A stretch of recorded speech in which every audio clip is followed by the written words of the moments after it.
Thanks for tuning in today.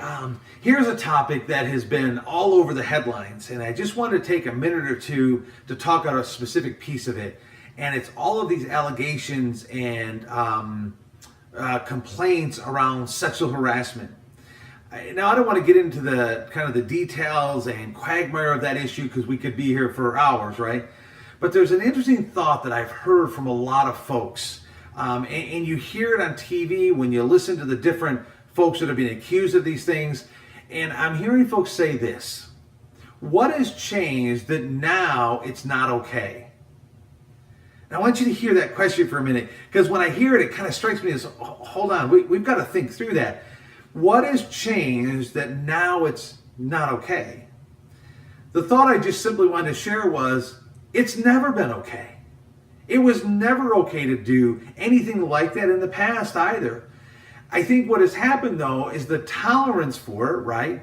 The willingness to share it, the openness to receive it that we have today, we didn't have then, so people simply didn't share those things. You could put bullying into that, you could put intimidation into that, you could talk about fear-based types of leaders.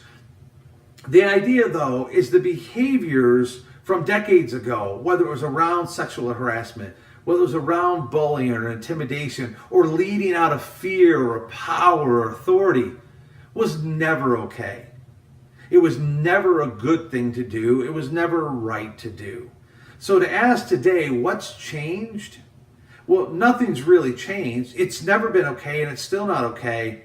Fortunately, we're now entering into a time where we can talk about it and people are able to come forward, be heard, and we can start to hold people accountable and say it's time to stop it. Again, whether it's sexual harassment, bullying, intimidation, leading through fear, power, authority, it's time to say, let's find a new way to do those things, to behave. And that is, let's talk about servant leadership. Let's be the kinds of leaders, the kinds of people that treat everyone with dignity and respect, that show true value for people because they deserve it. Not because somehow they've magically earned value or dignity, simply because you're a person, you deserve dignity and value. Appreciate your time. Thanks.